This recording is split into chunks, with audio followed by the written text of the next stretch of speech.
once you hit that bumper. Drinking craft beer, having fun, and talking sports in the state of Michigan. You're listening to State of My Sports.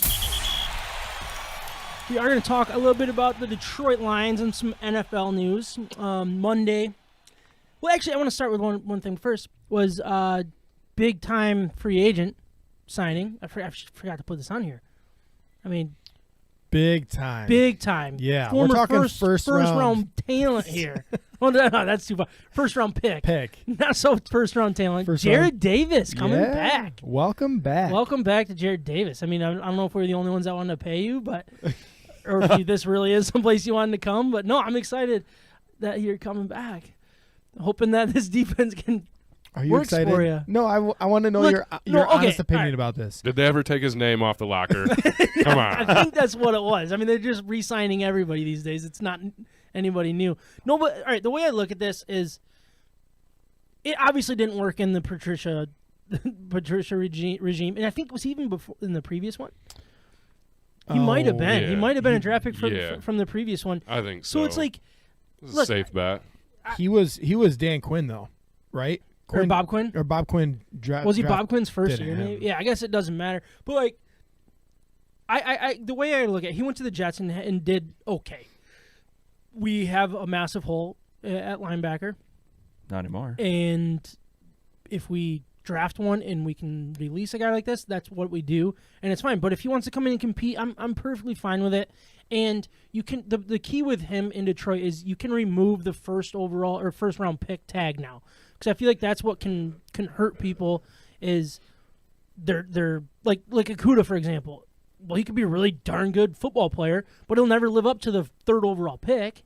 You know what I mean? So it's like that's where the problem was, and I think that's where the problem was with Jared Davis is it just never panned out to be the stud linebacker, the Devin Bushes of the world, the linebackers that change a defense. He was never going to be that. He's not that, and he can come in and not have to be that now. Where in Detroit, if he stayed and he was still had that label over him, that's going to be the problem. That's where it's really difficult for him to succeed. Now, me not knowing the schemes and defenses and stuff, I don't know where he fits. Is he more of a middle linebacker in this defense? Is he going to be an end linebacker? Like what does he do here? He definitely will probably succeed in the middle more than the other. I mean, they're going back to a 4-3 defense this year. That's one thing that's of note. Yeah. And so maybe covering a little less ground as a middle linebacker will really help him. I think what we know about him is that he can hit the hole really hard for run defense. He fills gaps and you know is a sure-handed tackler, right? Like he doesn't just sit there and miss tackles on a regular basis, but he cannot cover sideline to sideline. He's a big dude, wants to hit hard.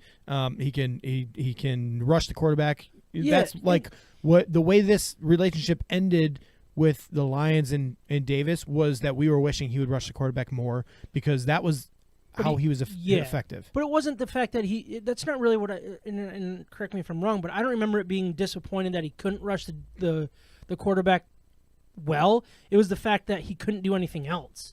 And they were trying to put him in coverage the way Patricia's like, well, my linebacker's going to be able to cover, and he can't cover with a jack. So then they weren't utilizing his talent. So I don't necessarily think like it was his problem that he wasn't rushing the quarterback well. It was just he was asked to do way more than that. And that's what I was saying is that we as fans wished that he would rush the quarterback more often. Yep. Okay. Rather than doing it better. And I think that with our current linebackers that we have, he's in a little bit of a comfort zone with just coming back to Detroit. Mm-hmm. I did you hear his introductory press conference? Because to me, reintroductory. Yeah, I liked it. I thought that he was a class act. He said, like last time I lived, breathed football. Now I had to find other things in my life that were more important, which is family and friends and relationships and spiritual. Yeah. So for him, it was important to just come back, and he's like, it feels like home. I feel like this is a new opportunity for me, and I'm fine with it. Again, like this is not a big money commitment type of signing, but it is a capable linebacker that can fill a gap if he needs to, and could also be another one of these good locker room type of athletes that can lead other people in the locker room. Right? No, I think you're exactly right, and that's going to be really interesting to see and kind of turning into the next topic here, he's going to be fun to watch on Hard Knocks. So that was the biggest thing that happened, or not the biggest. With but former college teammate Anzalone, too. Yeah. Oh, really? Yeah, I didn't know that. Florida linebackers. Oh, that's cool. But it was announced on Monday that the Detroit Lions will be featured on Hard Knocks. We talked about this, I think probably, several months ago, that this was probably going to happen. It was they were the one of 3 teams, I think, that couldn't say no. Yep. And I have a feeling it was kind of a match made in heaven for HBO and Dan NFL Campbell. and the Lions. It's like, no, like let's show this world like that, how different we are. And I'm so excited to watch this. I've never watched Hard Knocks, which is weird because I'm a big sports guy. Love watching documentaries, all that stuff. I've never gotten into it personally. But this one I'm going to be, I think they come out on Sundays, right? So I'll probably be Sunday night, whatever it is, released, and I'll be watching live. And I can't wait for it. I really can't. Yeah, it's going to be really cool. I just want to know, like, who you guys think is going to be the one that steals the show. And I should probably say outside of Dan Campbell, because I think that's obvious, that the way that this guy is. I'm interested to see if he's even, like... Personality-wise? I'm interested to see if he's smarter than he puts on in his interviews and is smarter than the national media makes him out to be. You know what I mean? They kind of make him the whatever, like not really caring and just a goofball type mentality. He wouldn't have got this job if that was who he is. Only he's got to have some kind of upside, and that's what I'm really excited to see is what kind of upside does he have? Is he a creative mind offensively? You know what I mean? Like how in depth is he with the true X's and O's? Because he was one that said, Ryan, you love to bring up, he's not an X's and O's guy. He's the leader of men. Well, he better be more X's and O's guy than what they put on, and I want to see it on these episodes of Hard Knocks. What are you guys thinking about this? Like, what are your guys' first thoughts? I mean, I think Dan Campbell could absolutely steal the show just with the character that they want to turn him into. Yeah. They can edit and use whatever footage they want to use. Yeah, so that's true. I think he definitely could end up being that. I think Jeffrey Okuda could also be a storyline just with the pressure of trying to live up to that 3rd overall pick, and him coming back from the injury and everything else. Like that could be an intriguing storyline that they latch onto. From the offensive side, who's the wide receiver we just signed? DJ Chark. I think DJ Chark could be that guy. Yeah. Yeah. I don't know much about him off the field. Like, does he have a big personality? He's got a big personality. Does he? Okay. Yeah, just the stuff that I've just started learning about him. It's like, okay, he loves the cameras. He wants to be flashy. He wants to catch those deep touchdown passes. Yeah. Hawkinson could be another interesting guy too, just with like the crazy long hair, the kind of bro attitude, the tight end, tight end bro kind of attitude. Yeah, like that. Those are all storylines that I expected to be seen. Yeah, Michael. I mean, what stands out to you here? Is there someone that you're interested to see who they're actually like? I was going to mention T.J. Hawkinson. Yeah, he just seems like that cool, fun personality. I don't know him, but maybe we can get to know him. I got a bobblehead up in my bedroom, or my you kids' go. bedrooms. There you go. John, who's sorry? Go ahead, Ryan. What were you gonna ask? Go ahead, John. John, like, who stands out to you? I mean, as soon as the announcement was made, I looked online at other articles surrounding the Detroit Lions, and I found some guy from Detroit talking about bringing in DK Metcalf from the Seattle Seahawks prior to draft day. I'm like, man, this would only make sense for him to get on the Hard Knocks. So, like, if that happens, we got a downfield weapon. But if you're talking about somebody on the team, I don't know. I'd like to see Amon St. Brown kind of take over a little bit of the spotlight, too. He had a big year, young guy, full of energy. But like you said, Hawkinson would be cool to see, like, open up, especially on that kind of platform where it's on the field and in conversation, probably in the film room. They go over all that stuff. But he's a hard-working guy, blue-collar guy. He's put in his work. Let's see what he's got before we give him a big old contract in the offseason. You know what? Jamal Williams. Oh, yeah. My God. There's a good chance he steals the show. That dude has got some – if he's still on the team. Yeah, Mike. I feel like he could be a cut candidate personally, but he would be – I don't think so. I don't think so. No? I think if you draft a running back, you could Hey, you're a team move on guy. from him. No, but that's a good point. The real answer to this is probably the second overall draft pick. Something like that. Second overall or new quarterback in the draft or So I want to those name young guys. No, I'm just kidding. No, but one that stands out to me, and I Kayvon just had Thibodeau. in my head. Oh, Jared Goff. I'm really interested to see him. So this is actually going to be his third time on Hard Knocks. Oh man, it's so boring. Isn't that crazy? He's a boring. No, but do you ever listen to his interviews on 97.1 The Ticket? Just the boring ones. Yeah. So I all of them? don't listen to any of his interviews, but we got a listener, a longtime listener of the show. Carrie's drinking Oberon tonight because she missed out last week. Just had to throw that in before that very, conversation very closed. good. Look at Very that. good. Nice. That was just professional jump in there. I like Yeah. that. That was really good. Give me that Didn't drop board. knock We'll us get off this the thing rails or going. anything. No, but Deal. well, but yeah, Jared Goff will be interesting to me, and the kind of the quarterback room. I think like the David Blau and Tim Boyle thing. Like the quarterback room in general is kind of a interesting cast of characters. Really, I That I think wasn't they'll kinda thinking adapt interesting to. at all. Ryan. I'm just saying, like, I there's- like just Jared seems like the most Goff, man. boring I don't know. group. Maybe I'm. I don't starting think there's to a more really like him. boring quarterback room in the NFL, in my I opinion. bet you but- there are a lot of boring quarterback rooms in the NFL. Like Washington. There's Do- no Do they way have that's a quarterback room? No, it's Name just, one of them. made up of tight ends it's and just turned- wideouts. Yeah, the defensive lineman took that room over. Taysom Hill walking into the Saints quarterback room on accident. Like, wait, what, am I still here or no? Huh? Oh, I don't know. Am I a tight end today, or am I a quarterback? Sorry, Hard Knocks. You told me no, but I don't know. I'm really, really excited to kind of get in depth of one of our teams, and I'm just so nervous that they're gonna make us look like a bunch of dopes. You know what I mean? Like what? Because they can manipulate the film, like you were kind of talking about, and make Dan Campbell look like such a tool. Nope. They can, and you know if what they I think? want to. You know I what hope they don't. I feel good about the Lions just because of the assistant coaches. Like I believe in this coaching staff as a whole. I really do. Yeah. I believe in all of the assistant coaches. I believe in our coordinators, and I don't think that we will end up looking a certain way that's just like embarrassing. All right. I don't think that's going to happen with this coaching staff.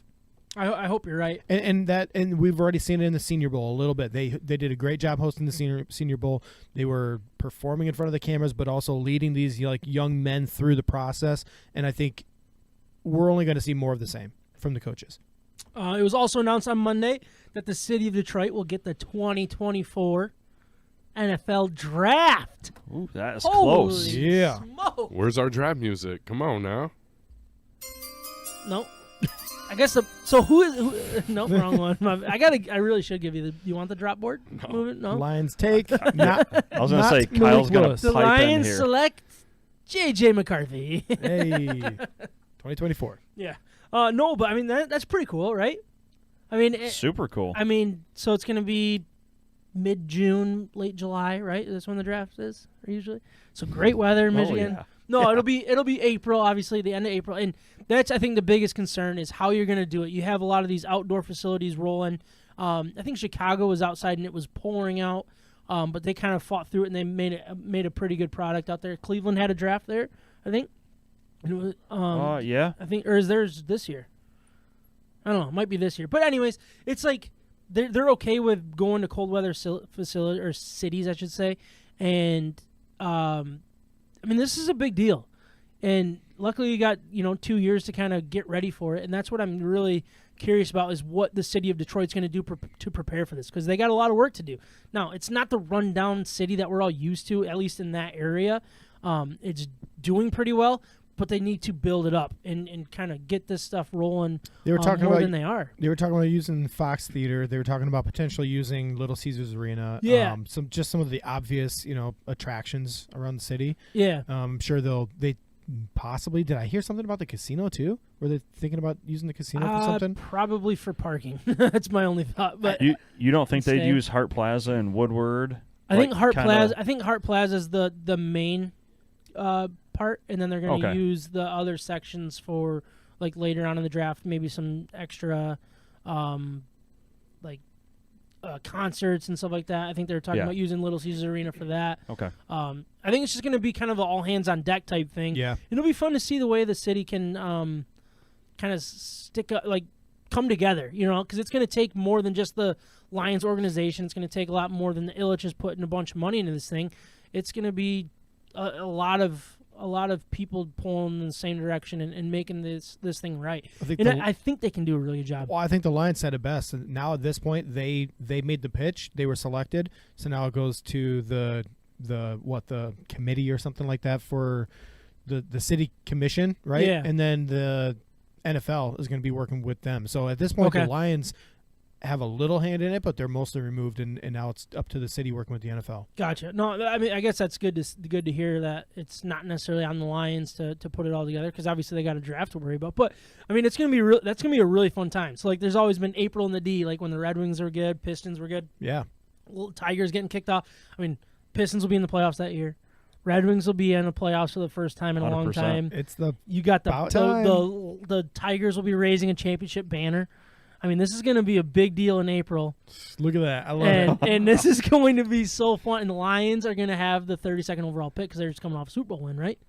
No, it's because they traded for Ooh. that. They traded for it? Yeah, they traded for the... They traded for with a team that ended up winning the Super Bowl again. They That- probably, is that what they probably had too many players get caught gambling on sports, so then Yeah. they had to forfeit all those wins and then drop down to the bottom Is of the that- barrel. So they ended up like tank for the first overall pick. Yeah. Calvin Ridley's a repeat offender.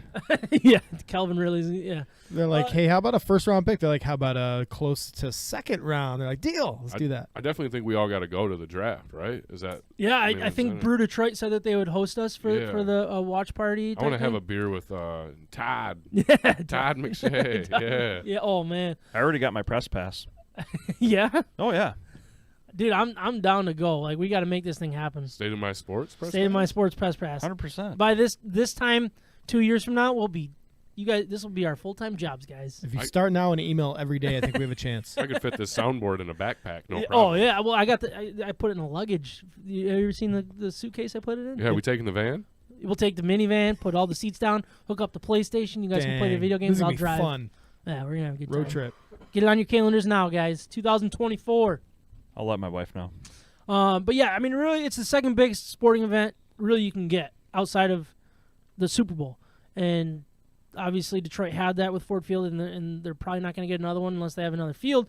But this is a big deal, and it's just it's a good opportunity for Detroit to kind of they're on the come up. You know, all of these teams are, and this is going to be really fun. Great time for it.